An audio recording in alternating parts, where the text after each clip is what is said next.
കാർത്തിക് ശങ്കറാണ് കൂടെ ഉള്ളത്. സ്വാഗതം. നമസ്കാരം. നമസ്കാരം. നമുക്കൊരു ആക്ടറായിട്ട് സംസാരിക്കുമ്പം ഈ ആക്ടറുടെ ഒരു കരിയർ നോക്കി കഴിയുമ്പോൾ അയാളുടെ ഒരു സക്സസ് റേറ്റ് നമുക്ക് ജഡ്ജ് ചെയ്യാൻ പറ്റും. കാരണം അയാൾ ചെയ്ത സിനിമകൾ ഓടിയില്ലയോ അതാണ് അതിൻ്റെ സക്സസ് റേറ്റിന് ഒരു ഫോർമുല. ഇപ്പോൾ ഒരു യൂട്യൂബർ ഇപ്പം ആക്ടറായിട്ട് ഇപ്പോൾ ഒരു സ്റ്റാർട്ടിങ് സ്റ്റേജ് നമുക്ക് പറയാം. യൂട്യൂബറായിട്ട് വളർന്ന് പന്തലിച്ച് നിൽക്കുന്ന ഒരു സ്റ്റേജ് തന്നെയാണ്. നമ്മളൊരു യൂട്യൂബറിൻ്റെ ഒരു സക്സസ് റേറ്റ് നോക്കി കഴിയുമ്പോൾ നമുക്ക് ഒരിക്കലും വിലയിരുത്താൻ പറ്റില്ല. ഇപ്പം അയാളുടെ കണ്ടന്റ് ഇഷ്ടപ്പെടുന്നവരുണ്ടാവാം, ഇഷ്ടപ്പെടാത്തവരുണ്ടാവാം. അയാൾക്ക് ചില കണ്ടന്റിൻ്റെ അകത്ത് പുറത്തുനിന്ന് ഇപ്പോൾ നമുക്കൊരു 1 മില്യൺ വ്യൂ കിട്ടുന്ന ഒരു സാധനം നമ്മൾ പറയും അയ്യോ ഭയങ്കര വ്യൂ ആണെന്ന് പറയും. ചിലപ്പോൾ അതിൻ്റെ റവന്യൂ ചിലപ്പോൾ 5 ലക്ഷം കിട്ടിയതിനേക്കാൾ കുറവായിരിക്കും, റിട്ടൻഷൻ കുറവായിരിക്കും. ഈ ഒരു യൂട്യൂബറുടെ ഒരു സക്സസ് റേറ്റ് അതെങ്ങനെയാണ് ഇത് വാല്യൂ ചെയ്യുന്നത്? ഇപ്പോഴത്തെ ഒരു സ്ഥിതി അനുസരിച്ച് വ്യൂസ് പോലും നമുക്ക് ജഡ്ജ് ചെയ്യാൻ പറ്റൂല. നമുക്ക് വേണമെങ്കിൽ പെയ്ഡ് വ്യൂസ് ആക്കാം, നമുക്ക് ആളുകളെ കാണിക്കാൻ വേണ്ടിയിട്ട് അങ്ങനെയൊക്കെ ഒരു ഇത് ചെയ്യാം. അപ്പോൾ ഞാൻ ആഗ്രഹിക്കുന്നതെന്ന് വെച്ച് കഴിഞ്ഞാൽ, അല്ലെങ്കിൽ ഞാൻ വിശ്വസിക്കുന്നതെന്ന് വെച്ച് കഴിഞ്ഞാൽ, നമ്മുടെ ഒരു സക്സസ് എന്ന് പറയുന്നത് ജനങ്ങൾ എത്രത്തോളം നമ്മളുമായിട്ട് കണക്റ്റഡ് ആയി നിൽക്കുന്നു, അല്ലെങ്കിൽ അവരുടെ ഒരു പ്രാതിനിധ്യം, അവർ അല്ലെങ്കിൽ റെഗുലറായിട്ട് നമ്മളുമായിട്ട് എങ്ങനെ കണക്റ്റഡ് ആയി നിൽക്കുന്നു എന്നുള്ളതാണ്. ഇപ്പോൾ എന്നെ സംബന്ധിച്ച് പ്രേക്ഷകർക്ക് റിലേറ്റബിൾ ആവാവുന്ന കണ്ടന്റുകളാണ് നമ്മൾ ചെയ്യുക. അപ്പോൾ അത് എത്രത്തോളം ആളുകളിലേക്ക് എത്തുന്നു എന്നുള്ളത് തന്നെയാണ് നമ്മുടെ ഒരു സക്സസ്. ഇപ്പോഴും ആളുകൾക്കിടയിൽ നമ്മളെപ്പറ്റി, നമ്മുടെ പുതിയ വീഡിയോസിനെ പറ്റി സംസാരിക്കുന്നുണ്ടോ, ഇതൊക്കെ തന്നെയാണ് നമ്മുടെ സക്സസ് എന്ന് ഞാൻ വിശ്വസിക്കുന്നത്. ഇപ്പം കാർത്തികനെ സംബന്ധിച്ച് കഴിഞ്ഞ് കഴിയുമ്പോഴത്തേക്കും ഒരു ഷോർട്ട് ഫിലിമിൽ തുടങ്ങി ഇന്ന് ഇത്രയും ഇപ്പം സിനിമ വരെ എത്തി നിൽക്കുന്നു. വളരെ സക്സസ്ഫുൾ ആയിട്ടുള്ള ഒരു യൂട്യൂബ് കരിയർ എന്ന് നമുക്ക് പറയാം. നമുക്ക് അതിന് അങ്ങനെ പറയാം. യൂട്യൂബ് കൊണ്ട് എന്താണ് അന്നത്തെ സ്റ്റേജിൽ നിന്ന് ഇന്ന് ഒരുപാട് മാറ്റങ്ങൾ ലൈഫിൽ, ജീവിതത്തിലൊക്കെ പേഴ്സണലിലേക്ക് സംഭവിച്ചിട്ടുണ്ട്. ഞാൻ യൂട്യൂബിൽ സക്സസ്ഫുൾ ആവുന്നു, എനിക്ക് വരുമാനം വന്നു തുടങ്ങുന്നു, അത് എന്നെ അഹങ്കാരിയാക്കുന്നു, അങ്ങനെ തോന്നിയിട്ടുണ്ട്. അല്ലെങ്കിൽ ആ ഒരു അഹങ്കാരം കാണിക്കാതിരിക്കുക, അത് വരാതിരിക്കാൻ കോൺഷ്യസ് ആണോ ശരിക്കും പറഞ്ഞാൽ? സ്വാഭാവികമായിട്ടും കയ്യിൽ പെട്ടെന്നൊരു നമ്മളൊരു സംഭവം ചെയ്യുന്നു, നമുക്ക് അത്രയും റീച്ച് വരുന്നു, നമ്മൾക്ക് അതിൽ നിന്ന് ഇൻകം വളരെയധികം വന്നുകൊണ്ടിരിക്കുന്നു, നമ്മളുടെ ജീവിതത്തിൻ്റെ നിലവാരം മാറുന്നു. സ്വാഭാവികമായിട്ട് ഒരു സെൽഫ് മെയ്ഡ് മാൻ എന്നുള്ള രീതിയിൽ നമുക്കൊരു ചെറിയൊരു പ്രൗഡ് ഫീൽ എന്ന് പറയാം. നമ്മളുടെ പ്രൗഡ് ചിലപ്പോൾ മറ്റുള്ളവർക്ക് അഹങ്കാരമായിരിക്കാം. അത് റിഫ്ലക്ട് ചെയ്യാതിരിക്കാൻ വേണ്ടി ശ്രമിക്കാറുണ്ട്. അപ്രതീക്ഷിതമായ ചില ഇങ്ങനെയുള്ള സംഭവങ്ങളൊക്കെ നമുക്ക് വരുമ്പോൾ അത് നമ്മളൊക്കെ എങ്ങനെ ഹാൻഡിൽ ചെയ്യണമെന്ന് അറിയാത്ത സിറ്റുവേഷൻസ് ഉണ്ടായിട്ടുണ്ട്. നമുക്കൊരു പെട്ടെന്നൊരു ഹൈപ്പായാലും, അല്ലെങ്കിൽ സാമ്പത്തികമായിട്ടുള്ള നമ്മുടെ ഒരു ഇതാണെങ്കിലും, അതൊക്കെ നമുക്ക് എങ്ങനെ ഹാൻഡിൽ ചെയ്യണമെന്ന് അറിയാത്തതിൻ്റെതായ ബുദ്ധിമുട്ടുകൾ നമുക്കുണ്ടായിട്ടുണ്ട്. പിന്നെ ഈ അഹങ്കാരമൊന്നും അല്ലെങ്കിൽ മറ്റുള്ള കാര്യങ്ങളൊക്കെ അതിപ്പോൾ നമുക്കിപ്പോൾ ഒരു ഹൈപ്പിൽ നിൽക്കുകയാണെങ്കിലും അല്ലെങ്കിലും ഒക്കെ അത് പ്രേക്ഷകർ അവരുടെ കാഴ്ചപ്പാടാണ്, ഒരാളുടെ കാഴ്ചപ്പാട്. അതിപ്പോൾ നമ്മൾ ഒരാളെ നോക്കി ഭയങ്കരമായി ചിരിച്ച് സംസാരിച്ചാലും മിണ്ടിയില്ലേലും പറയാനുള്ളത് അത് വരിക തന്നെയും. അപ്പോൾ അതിനകത്തിൽ നമുക്കൊന്നും ചെയ്യാൻ പറ്റില്ല. പക്ഷേ പേഴ്സണലി ഇപ്പോൾ എന്നോട് ചോദിക്കുകയാണെങ്കിൽ എനിക്ക് അത്തരത്തിലുള്ള ചില ഹൈപ്പുകളും അല്ലെങ്കിൽ ചില താഴ്ചകൾ വരുമ്പോഴായാലും പലതും ഹാൻഡിൽ ചെയ്യാൻ അറിയാത്തതിൻ്റെ ഒരു ബുദ്ധിമുട്ട് എനിക്ക് നേരത്തെ ഉണ്ടായിട്ടുണ്ട്. അത് നമ്മൾ ആ സിറ്റുവേഷനിലൂടെ പഠിച്ചാണ് മുന്നോട്ട് പോയിട്ടുള്ളത്. ഓക്കെ. ഈ ഒരു വലിയൊരു ഹൈപ്പ് വരുന്നു, അത് പലയിടത്തും പറഞ്ഞിട്ടുള്ളതാണ്, ഷോർട്ട് ഫിലിം ഇട്ട് അത് പറഞ്ഞിട്ടുള്ളതാണ്. ഒരു ഡൗൺ വരുമ്പോൾ അത് ഓവർകം ചെയ്യുന്നത് എങ്ങനെയാണ്? ഇതിപ്പം കരിയറിലാണെന്നുണ്ടെങ്കിൽ, ലൈഫിലാണെന്നുണ്ടെങ്കിൽ നമുക്കൊരു ഡൗൺ വരുന്നു, അല്ലെങ്കിൽ നമ്മൾ നേർരേഖ പോകുന്നു, അല്ലെങ്കിൽ മുകളിലേക്ക് പോകുന്ന ഗ്രാഫോ നേർരേഖ പോകുന്ന ഒരു ഗ്രാഫോ, അതിൽ നിന്നൊരു ഡൗൺ വരുന്നു, അതെങ്ങനെ ഓവർകം ചെയ്യും? ഇപ്പം എന്നെ സംബന്ധിച്ച് ഞാൻ അങ്ങ് ഒരു വലിയ ഹൈപ്പിൽ പോയിട്ട് വല്ലാതെ താഴെ പോയ ആൾ തന്നെയാണ് ഞാൻ. എന്നെ നോക്കി കാണുകയാണെങ്കിൽ ഞാൻ വല്ലാതെ താഴെ പോയൊരു വ്യക്തി തന്നെയാണ്. കാരണം ഒരു ഓപ്പണായിട്ട് പറയാനാണെങ്കിൽ ഇപ്പോൾ എൻ്റെ ലോക്ക്ഡൗൺ സമയത്താണ് നമ്മൾ കൂടുതലും ആളുകളിലേക്ക് കുറച്ചുകൂടി വേറൊരു തലത്തിലേക്ക് എത്തിയത്. അങ്ങനെ ആ പീക്കിൽ നിൽക്കുന്ന സമയത്താണ് ഞാൻ ഈ യൂട്യൂബൊക്കെ വിട്ടിട്ട് മറ്റൊരു കാര്യത്തിനായിട്ട്, മറ്റൊരു സിനിമ കാര്യത്തിനായിട്ട് ഞാൻ പോയത്. അപ്പോൾ ആ സമയത്ത് പോയപ്പോൾ ഞാൻ യൂട്യൂബിനെ ടോട്ടലി വിട്ടിട്ടാണ് പോയത്. അതും ചെറിയ ഇതിൽ നിൽക്കുമ്പോഴല്ല, നല്ല ഇതിൽ നിൽക്കുമ്പോൾ അതിൽ ഒരുപാട് ഓഡിയൻസ് ഇങ്ങനെ വെയിറ്റ് ചെയ്ത് നിൽക്കുന്ന സമയത്താണ് എല്ലാം വിട്ടിട്ട് പോയത്. അപ്പോൾ അവിടെ ചെന്നപ്പോൾ ഞാൻ പോയ കാര്യത്തിൽ എനിക്ക് കുറച്ച് കൺഫ്യൂഷൻസും കാര്യങ്ങളൊക്കെ ടുവേർഡ്സ് എൻഡായപ്പോൾ സംഭവിച്ചിട്ട് നേരെ തിരിച്ചു വന്നപ്പോഴത്തേക്ക് മൊത്ത സ്ഥിതിഗതികൾ മാറിയിരുന്നു. ഒരു ലോക്ക്ഡൗൺ കഴിഞ്ഞതോടുകൂടി നമ്മുടെ സോഷ്യൽ മീഡിയയിൽ, ഓൺലൈൻ മീഡിയയിൽ എല്ലാം വല്ലാത്ത മാറ്റങ്ങളുണ്ടായിട്ടുണ്ട്. അപ്പോൾ അവിടുന്ന് എനിക്ക് പഴയ ഒരു ഇതിലേക്ക് എത്താനായിട്ട് ഞാൻ കുറേ സ്ട്രഗിൾ ചെയ്തിട്ടുണ്ട്. അപ്പോൾ അതിൽ നമുക്ക് ചെയ്യാൻ പറ്റുന്ന ഒരു കാര്യം എന്ന് പറഞ്ഞാൽ ഹാർഡ് വർക്ക് മാത്രമാണ്. നമ്മൾ ചെയ്തുകൊണ്ടിരുന്ന പ്രൊഫഷനിൽ തന്നെ നമ്മൾ കുറച്ചുകൂടി പണിയെടുക്കുക, അല്ലെങ്കിൽ ആത്മാർത്ഥതയോടെ നിൽക്കുക എന്നുള്ളതാണ്. അല്ലാതെ അതിനകത്ത് പ്രത്യേകിച്ച് തിരിച്ചു വരാനായിട്ട് വേറെ മാർഗ്ഗങ്ങളൊന്നുമില്ല. ഇപ്പോൾ ദൈവം സഹായിച്ച എന്നെ സംബന്ധിച്ച് ഞാൻ അതിൽ തന്നെ ഒന്നുകൂടെ പണ്ടത്തേനേക്കാൾ എഫേർട്ട് ഇട്ട് നിന്നു, കുറച്ചുകൂടി കാര്യങ്ങളിലേക്കൊന്ന് ഇൻവോൾവ് ആയി. അപ്പോൾ അതുകൊണ്ടൊക്കെയാണ് ഈ ഒരു സിനിമ അടക്കം നമ്മളിലേക്ക് എത്തിയെന്ന് വിശ്വസിക്കുന്നത്. ജീവിതത്തിലൊരു ഡൗൺ വരുമ്പോൾ അത് ഓവർകം ചെയ്യുന്നത് എങ്ങനെയാണ്? കരിയറിൽ നമുക്ക് ഹാർഡ് വർക്ക് ചെയ്താൽ മതി, ലൈഫിലൊരു ഡൗൺ വരുമ്പോഴോ? ലൈഫിലെ ഡൗൺ എന്ന് പറയുമ്പോൾ നമുക്ക് ഓരോരുത്തർക്കും ഓരോ ഇതിലാണ് ഡൗൺ. ഇപ്പോൾ താങ്കളോട് ഇപ്പോൾ പേഴ്സണലി നിങ്ങളുടെ ജീവിതത്തിലെ ഒരു ഡൗൺഫാൾ എന്താണെന്ന് ചോദിച്ചു കഴിഞ്ഞാൽ ഒരുപാട് കാര്യങ്ങൾ പറയാൻ പറ്റും. ഇപ്പം ഫിനാൻഷ്യലി കാര്യങ്ങളായിരിക്കാം, അല്ലെങ്കിൽ ആരെങ്കിലും നമ്മുടെ ബന്ധങ്ങൾ വിട്ടുപോകുന്നതായിരിക്കാം. അപ്പം ജീവിതത്തിൽ ഒരുപാട് ഘട്ടങ്ങളുണ്ട്. ഈ ഡൗൺഫാൾ എന്ന് വെച്ച് കഴിഞ്ഞാൽ ഒരുപാട് ഏരിയാസ് ഉണ്ട്. അപ്പോൾ അങ്ങനെ നോക്കുകയാണെങ്കിൽ പേഴ്സണലി ഞാൻ എൻ്റെ ലൈഫിലെ ഡൗൺഫാൾ അല്ലെങ്കിൽ ലൈഫിലെ തകർച്ചകൾ ഞാൻ വിശ്വസിക്കുന്ന നല്ല ബന്ധങ്ങൾ നമ്മളിൽ നിന്ന് പോകുന്നത് തന്നെയാണ് ഞാൻ വിശ്വസിക്കുന്നത്. അപ്പോൾ അതിന് നമുക്ക് എന്ത് ചെയ്യാൻ പറ്റും? എനിക്ക് അതിനൊരു ഉത്തരവെന്ന് പറയാനില്ല. അത് എൻ്റെ ലൈഫിൽ അങ്ങനെ സംഭവിച്ചിട്ടുണ്ട്. ഒരുപാട് നല്ല ബന്ധങ്ങൾ നമ്മളിൽ നിന്ന് വിട്ടുപോയിട്ടുണ്ട്. അപ്പോൾ അതൊക്കെയെന്ന് വെച്ച് കഴിഞ്ഞാൽ നമുക്ക് എന്തൊരു ഇഷ്യൂ, അത് പേഴ്സണൽ അല്ലെങ്കിൽ ഒരു പേഴ്സൺ റിലേറ്റഡ് ആയിട്ടുള്ളൊരു ഇഷ്യൂ നമുക്ക് വരുമ്പോൾ നമ്മളിപ്പോഴും നമ്മളെ ഭാഗത്തെ ന്യായത്തെ പറ്റി സംസാരിക്കും. നമ്മൾ തന്നെയായിരിക്കും ന്യായമുള്ള ആൾ. പക്ഷെ അത് മാറ്റി ചിന്തിച്ച് തുടങ്ങിയപ്പോൾ തൊട്ടാണ് എൻ്റെ കൂടെ ആളുകൾ കുറച്ചെങ്കിലും നിൽക്കാൻ തുടങ്ങിയത്. കാരണം അനാവശ്യമായ കുറച്ച് പിടിവാശികളും കുറച്ച് കാര്യങ്ങളൊക്കെ ഉണ്ടായിരുന്ന ഒരു വ്യക്തിത്വം തന്നെയായിരുന്നു നമ്മൾ. അപ്പം നമ്മളിൽ നിന്നും ആരെങ്കിലുമൊക്കെ പോയിട്ടുള്ളതൊക്കെ നമ്മുടെ കൂടെ കുറച്ച് കുഴപ്പം കൊണ്ടാണെന്ന് നമ്മൾ തിരിച്ചറിഞ്ഞ ഒരു മൊമെന്റ് തൊട്ടാണ് കുറച്ചെങ്കിലും ആൾക്കാരുമായിട്ട് ഇപ്പോൾ ഒക്കെ ആയിട്ട് പോകുന്നത്. ഈ തെറ്റ് നമ്മളുടെ ഭാഗത്തും ഉണ്ടായിരുന്നു എന്നുള്ള ഒരു തിരിച്ചറിവ്, അത് ആ റിയലൈസേഷൻ വരാനുള്ള റീസൺ എന്താണ്? നമ്മുടെ ലൈഫിൽ ഉണ്ടാകുന്ന സെയിം ഇൻസിഡൻറ്റുകൾ റിപ്പീറ്റ് ചെയ്യപ്പെടുമ്പോൾ, ഒരേ ഇൻസിഡൻറ്റുകൾ പല ആളുകൾ റിപ്പീറ്റ് ചെയ്യപ്പെടുമ്പോൾ അത് നമ്മൾ തന്നെ നമ്മളോട് ചോദിച്ചു പോകും. ഒരേ കാരണം കൊണ്ട് പല ആളുകൾ നമ്മുടെ ഭാഗത്തുനിന്ന് പോകുമ്പോൾ ഇവരെല്ലാം പോകുമ്പോൾ പറയുന്നത് കാരണങ്ങൾ സെയിമാണ്. അങ്ങനെ നോക്കുമ്പോൾ അത് കുറച്ച് റിപ്പീറ്റഡ് ആകുമ്പോൾ നമ്മുടെ ഭാഗത്ത് തന്നെയാണ് അത് പ്രശ്നം നമുക്ക് മനസ്സിലാവും. അപ്പോൾ അങ്ങനെ തന്നെയാണ് പിന്നെ അത് റിയലൈസ് ചെയ്തത്. ഈ റിയലൈസേഷൻ പീരീഡ് കഴിഞ്ഞ് കഴിയുമ്പോൾ നമുക്ക് വരുന്ന മറ്റൊരു സ്റ്റേജ് ഉണ്ട്. നമുക്ക് ഈ നമ്മൾ കുമ്പസാരിക്കപ്പെടുക എന്ന് പറയുന്ന ആ ഒരു വേർഡ് കറക്കണമെന്ന് അറിയില്ല.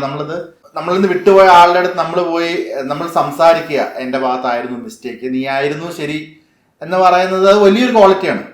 അങ്ങനെ ശ്രമിച്ചിട്ടുണ്ടോ? ഇപ്പം ഏത് പ്രണയമോ അല്ലെങ്കിൽ സൗഹൃദമോ എന്തിലും ആയിക്കൊള്ളട്ടെ, പിരിഞ്ഞു പോയ ഒരാളുടെ അടുത്ത് അത് പോയി ഏറ്റു പറയുക, ഇത് അന്ന് എൻ്റെ തെറ്റായിരുന്നു, ഞാൻ റിയലൈസ് ചെയ്യുന്നു എന്ന്, അങ്ങനെ ഒരു മൂവ്മെന്റ് ഉണ്ടായിട്ടുണ്ടോ ലൈഫിൽ? ചേർത്ത് നിർത്താൻ ശ്രമിച്ചിട്ടില്ലേ ഇപ്പോൾ പിരിഞ്ഞു പോയവരെ? ലൈഫിൽ ഏറ്റവും കൂടുതൽ അല്ലെങ്കിൽ വിട്ടുപോയതിൽ വിഷമിക്കുന്ന ഒരാളുണ്ട്.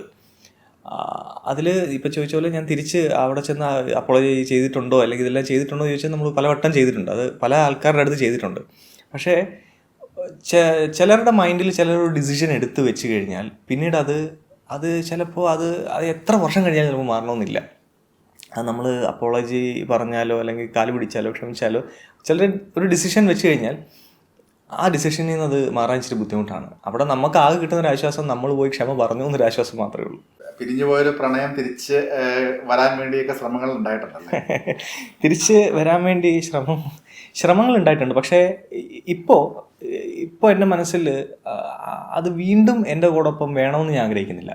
കാരണം ഇപ്പം നമ്മൾ ഈ മിസ് ചെയ്യുക എന്ന് പറയുന്നത് നമ്മുടെ കൂടൊപ്പം ഇപ്പം ആളില്ല, പക്ഷേ വേണം എന്ന് ആഗ്രഹിക്കുന്നതിനാണ് ഈ മിസ്സിങ് എന്ന് പറയും. പക്ഷേ ആ ആളിപ്പോഴും എൻ്റെ കൂടെ വേണമെന്ന് ഞാൻ ആഗ്രഹിക്കുന്നില്ല. പക്ഷേ ഞാൻ ആളുടെ സക്സസ് ഞാൻ ആഗ്രഹിക്കുന്നുണ്ട്.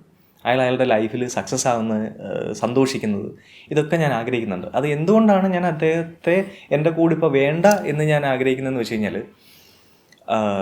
ഈ നമ്മളൊരു റിലേഷൻഷിപ്പിലൊക്കെ നിൽക്കുന്ന സമയത്താണെങ്കിൽ ഇപ്പോൾ ഒരാൾ എൻ്റെ ലൈഫിലേക്ക്, എസ്പെഷ്യലി അയാൾ എൻ്റെ ലൈഫിലേക്ക് വന്ന സമയത്ത് ഞാൻ വിചാരിച്ചൊരു കാര്യം എന്ന് വെച്ചാൽ, ഇനി ലൈഫിൽ എന്ത് സംഭവിച്ചാലും, അയാൾക്ക് ഇനിയിപ്പോൾ എന്ത് ചെയ്താലും എന്ത് സംഭവിച്ചാലും, ഒരു പക്ഷേ ഇനിയിപ്പോൾ ഫിസിക്കലി അയാൾ നാളെ ബെഡ്റിഡനായിട്ട് കിടന്നാലോ അല്ലെങ്കിൽ തളർന്നു പോയാലോ എന്ത് സംഭവിച്ചാലും ഞാൻ ഉണ്ടാവും.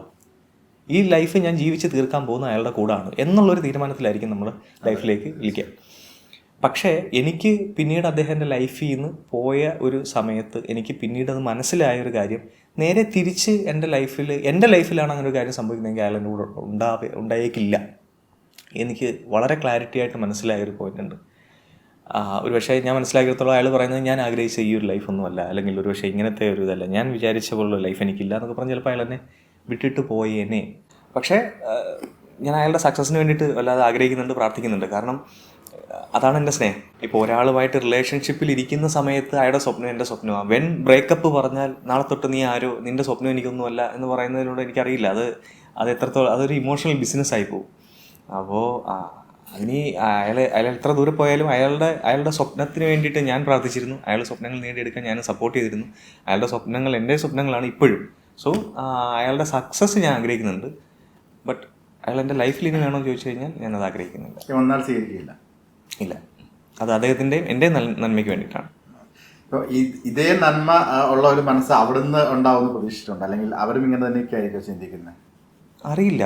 കാരണം അല്ല ഞാൻ പറഞ്ഞില്ല, നമ്മൾ കുറേ പുറകെ നടന്നും അല്ലെങ്കിൽ നമ്മുടെ തെറ്റുകൾ ഉണ്ടെങ്കിൽ അത് റിയലൈസ് ചെയ്ത് നമ്മൾ പോയിട്ടും അത് അത് അത് മനസ്സിലാക്കാനുള്ള സ്പേസ് ഇല്ലെങ്കിലേ അവിടെ പിന്നെ പ്രത്യേകിച്ചൊന്നും പറഞ്ഞ് മനസ്സിലാക്കാൻ പറ്റില്ല. കംപ്ലീറ്റ്ലി ഓവർകം ആവാൻ പറ്റുന്നില്ലല്ലേ? ഡെഫിനറ്റ്ലി നമുക്കൊരു മുറിവുണ്ടായി കഴിഞ്ഞാൽ അത് ഹീലായാലും ചെറിയ അതിൻ്റെ മാർക്സ് ഒക്കെ അവിടെ ഉണ്ടാവുമല്ലോ. പിന്നെ ഈ മൂവ് ഓൺ ആവുക എന്ന് പറയുന്ന സംഭവം ഈ പറ്റാത്ത എന്തുകൊണ്ടാണെന്ന് അറിയാം. മൂവ് ഓൺ ആകുക എന്നുള്ളൊരു സംഭവം നമുക്ക് പറ്റാത്തത് നമ്മളെക്കാൾ കൂടുതൽ അവർ നമ്മളെ എപ്പോഴൊക്കെയോ സ്നേഹിച്ചിരുന്നു എന്നൊരു തോട്ട് നമുക്ക് ഇട്ട് തന്നിട്ടായിരിക്കും ഇവർ പോകുന്നത്. അതാണ് നമ്മളെ കൊണ്ട് ഈ മൂവ് ഓൺ ആവാൻ സമ്മതിക്കാത്തത്. നമ്മളെക്കാൾ സ്നേഹിച്ചിരുന്നു അവർ, ആ സ്നേഹം, അങ്ങനെ ഒരു തോട്ട്. പക്ഷെ ആ തോട്ട് നമുക്ക് അങ്ങനൊന്നും അല്ല. അത് എന്താ പറയുക, അവർ ഈ ചിലർ നമ്മളെ സ്നേഹിക്കുന്നത് തിരിച്ച് അതേപോലെയോ അല്ലെങ്കിൽ അതിനപ്പുറത്തേക്കോ കിട്ടാൻ വേണ്ടി മാത്രമാണ്. അത് അവരുടെ സന്തോഷത്തിന് വേണ്ടിയിട്ടാണ് നമ്മളെ സ്നേഹിക്കുന്നു എന്ന് അവർ തന്നെ എപ്പോഴെങ്കിലും നമ്മളെ മനസ്സിലാക്കിപ്പിക്കും.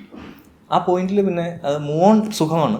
പക്ഷേ അങ്ങനെ ഈ മൂവ് ഓൺ ആയെന്ന് നമ്മൾ പറഞ്ഞാൽ പോലും മനസ്സിൽ കൊണ്ടുനടന്ന ഒരാളുടെ ആ ഒരു വാക്വമുണ്ടല്ലോ, അത് അവിടെ തന്നെ ഉണ്ടാവും. അത് എപ്പോഴാണ് പോവാന്ന് നമുക്ക് പറയാൻ പറ്റില്ല. അതുണ്ടാവും, അത് അവിടെ തന്നെ ഉണ്ടാവും. അതിനുശേഷം ഒരു പ്രണയമൊന്നും അതിൻ്റെ ചിന്തകളോ അങ്ങനെയൊന്നും എന്താണ്?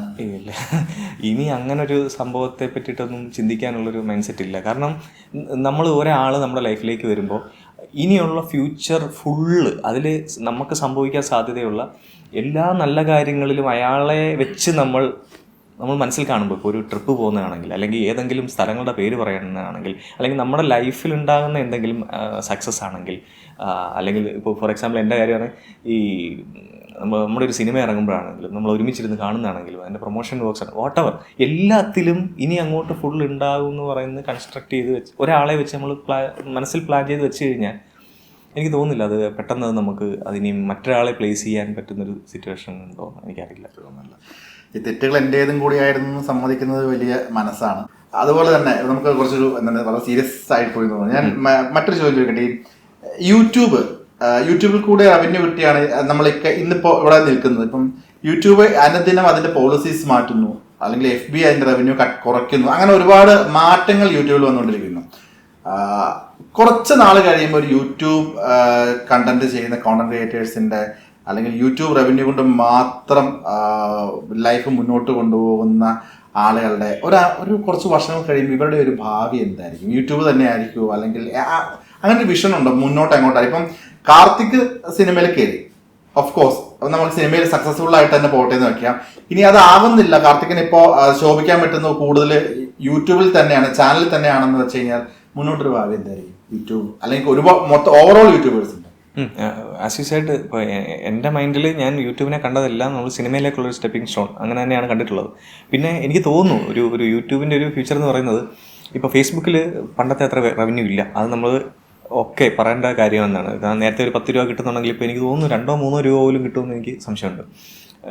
യൂട്യൂബിലും അങ്ങനത്തെ ഒരു സ്ഥിതിയായി തുടങ്ങിയിട്ടുണ്ട്. പക്ഷേ ഒരു OTT പ്ലാറ്റ്ഫോം പോലെ യൂട്യൂബ് മാറിയേക്കാമെന്ന് എനിക്ക് തോന്നിയിട്ടുണ്ട്. പിന്നെ അപ്പോഴും ഈ ഒറിജിനൽ കണ്ടന്റ് ചെയ്യുന്ന ആളുകൾക്ക് യൂട്യൂബിൽ അതിൻ്റെതായ ഒരു ഇതുണ്ടാവും തന്നെയാണ്, വളർച്ച ഉണ്ടാവും തന്നെയാണ് ഞാൻ വിശ്വസിക്കുന്നത്. അല്ലാതെ ഈ റിയാക്ഷൻ വീഡിയോസോ അല്ലെങ്കിൽ മറ്റെന്തെങ്കിലും കണ്ടന്റുകൾ യൂസ് ചെയ്തുകൊണ്ടുള്ള ഇത് ചെയ്യുമ്പോൾ ഇപ്പോൾ ഒരുപാട് റെസ്ട്രിക്ഷൻസ് ആയാലും വന്നിട്ടുണ്ട്. പക്ഷേ എപ്പോഴും ഒറിജിനൽ കണ്ടന്റ്സ് ചെയ്യുന്നവർക്ക് വീണ്ടും സർവൈവ് ചെയ്യാൻ പറ്റുന്നത് തന്നെയാണ് വിശ്വസിക്കുന്നത്. വത്സല ക്ലബ്ബ്, ഞാൻ വത്സല ക്ലബിനെ പറ്റി നമ്മൾ നോക്കുമ്പോൾ എനിക്ക് ട്രെയിലർ ഇറങ്ങിയിട്ടില്ല, ഇറങ്ങാൻ പോകുന്നതേ ഉള്ളൂ. നമ്മളിപ്പോൾ ഈ ഇന്റർവ്യൂ പബ്ലിഷ് ആകുമ്പോൾ അത് ഇറങ്ങിയിട്ടുണ്ടാവും. എനിക്ക് രസകരമായിട്ട് തോന്നിയത് നിങ്ങൾ എല്ലാവരും, അതായത് ഇപ്പം അഖിൽ കവലിയൂരും കാർത്തികും കൂടി ക്രൂവിനെ പുച്ഛിച്ചിട്ടൊരു സാധനം ചെയ്യുന്ന വീഡിയോ ഉണ്ടായിരുന്നു. ലാസ്റ്റ് വന്നിട്ട് ഇത് ആരുടെ കൺസെപ്റ്റ് ആയിരുന്നു? അഖിലിന്റെ ആയിരുന്നോ കാർത്തികിന്റെ ആയിരുന്നോ? ഞങ്ങൾ എല്ലാവരോടും ഇരുന്ന് ഡിസ്കസ് ചെയ്തതാണ്. ഞങ്ങൾ എല്ലാവരോടും നമുക്കൊരു സംഭവം ചെയ്യാമെന്ന് പറഞ്ഞിട്ട് അപ്പോൾ അതിലാണ് ഒരു കാര്യം പറയും, അപ്പോൾ ഞാൻ അതിന്റെ കൗണ്ടർ പറയും, അങ്ങനെ ഡെവലപ്പ് ചെയ്ത് ഒരു സംഭവം സെറ്റ് ചെയ്തതാണ്. അത് ഷൂട്ടിനിടയ്ക്ക് ചെയ്ത് വെച്ചതാണ്. ഷൂട്ട് പ്രോപ്പർ ക്ലൈമാക്സ് ഷൂട്ട് നടന്നുകൊണ്ടിരുന്നപ്പോഴാണ് നമ്മൾ ചെയ്തത്. അതെ. ഓക്കെ, എന്താണ് വത്സല ക്ലബ്ബ് എന്ന് പറയുന്നത്? കഥ പറയുന്നത് ഇപ്പം നമ്മളിപ്പോൾ നടക്കുന്നതാണോ, അതൊരു 2090-കളിൽ നടക്കുന്നതാണോ? എന്താണ് അതിന്റെ ഒരു കഥാ പശ്ചാത്തലം? അത് അതിന്റെ എന്താ പറയാ, മൊത്തത്തിലുള്ള ഒരു ജിയോഗ്രഫിക്കൽ അല്ലെങ്കിൽ അതിന്റെ ഒരു ഇത് അറ്റ്മോസ്ഫിയർ എടുത്തു കഴിഞ്ഞാൽ ഇപ്പം നടക്കുന്ന ഒരു കഥയായിട്ട് തന്നെയാണ്. പക്ഷേ അതിൽ ഒരു സാങ്കല്പിക ഗ്രാമമാണത്. ആ ഗ്രാമത്തിലെ സംഭവങ്ങൾ എന്ന് പറയുന്നത് നമ്മുടെ നിത്യജീവിതത്തിൽ സംഭവിക്കാൻ സാധ്യതയില്ലാത്ത കാര്യങ്ങളാണ്. കല്യാണം മുടക്കുന്നത് അവിടെ ഒരു ചടങ്ങോ അല്ലെങ്കിൽ ഒരു മത്സരമായിട്ട് ആണ്. ഈ മത്സരത്തിന് അവിടെ അവരൊരു അവാർഡ് കൊടുക്കുന്നുണ്ട്. ഏറ്റവും കൂടുതൽ കല്യാണം മുടക്കുന്ന ആളിന് ഫാന്റസി ടൈപ്പ്. അത് തന്നെ ഫാൻറ്റസി ഗ്രാമമാണത്. അത് നമ്മുടെ അങ്ങനത്തെ ഒരു ജോണറിൽ പെടുന്നൊരു സംഭവമാണ്. അപ്പോൾ ആ അവാർഡ് കൊടുക്കുന്ന അല്ലെങ്കിൽ അങ്ങനെ കല്യാണം മുടക്കുന്നത് ഒരു എന്താ വിനോദമായിട്ട് നടക്കുന്ന ഒരു ടീം. പക്ഷേ എന്നാൽ ഒരു കല്യാണം നടത്തി കാണിക്കണമെന്ന് നിൽക്കുന്ന വത്സല ക്ലബിൻ്റെ അംഗങ്ങൾ ഒരു ടീം. അങ്ങനെയാണ് ഒരു ഗ്രാമം മുഴുവൻ ഈ വത്സല ക്ലബിനെതിരാണ്.